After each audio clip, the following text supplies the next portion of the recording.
আমাদের দেশের ছাত্র ছাত্রী ও ভাই বোনেরা আন্দোলন করে এক জালিমের হাত থেকে দেশটাকে নতুন করে স্বাধীন করেছে। হাজার হাজার সেলুট জানাই সেসব ছাত্রী ছাত্র ভাই বোনদের। স্বাধীন করার পর অনেক আশা নিয়ে ক্ষমতায় বসিয়েছে ডক্টর ইউনূস স্যারকে। এই কি স্বাধীনের নমুনা, যেখানে 8 বছরের শিশুর জীবনটাও নিরাপদে নেই? শুধু মাগুরাতে নয়, সারা দেশে চলছে এরকম ঘটনা। হচ্ছে ছিনতাই, মরছে মানুষ, বাড়ছে চুরি, করছে একজন আরেকজনের উপর জুলুম। কেন? কে জবাব দিবে? কে জবাব দিবে? এসব দেখার জন্য কি দেশটা স্বাধীন হয়েছে? এসব দেখানোর জন্য কি আপনি ক্ষমতায় বসে আছেন?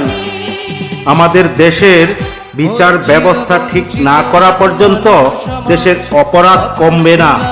বিচার ব্যবস্থা ঠিক করতে পারেন না? বিচার ব্যবস্থা ঠিক করা কি খুবই কঠিন কাজ? তাহলে 1 টাকা দিয়ে 100 কোটি টাকা কি করে বানিয়েছেন? সেটা তো কঠিন হয়নি আপনার জন্য। জনগণ অনেক আশা নিয়ে তাকিয়ে আছে, আর আপনার হাতে অনেক সময় আছে। অন্তত আমাদের দেশের আইনটাকে সংশোধন করে এমন পর্যায়ে নিয়ে যান যাতে মানুষ অপরাধ করার আগে অপরাধীর চোখে আপনার চেহারাটা ভেসে ওঠে।